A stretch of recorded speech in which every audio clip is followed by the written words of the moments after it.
Here's how to center and adjust hydraulic disc brakes on a bicycle. So listen for the rubbing sound you hear here.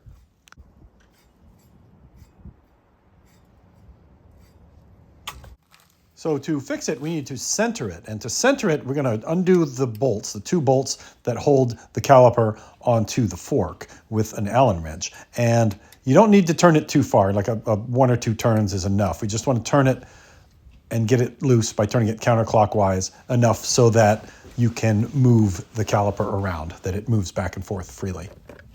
So next, you want to take one hand and squeeze the brake lever a few times and then squeeze it and hold it. And you're going to need to keep holding it while you tighten up the bolts. So the idea here is that your hydraulic disc brake caliper is pushing the brake pads in from both sides and centering it. And so while you're holding the tension on the brake lever, it's perfectly centered. So you tighten it up while it's perfectly centered. And then when you release the brake lever, the brake pads will both move away an equal distance and then it won't rub anymore. So once you've tightened those up satisfactorily, then you can test it again by lifting up the wheel and spinning it and seeing if you hear anything.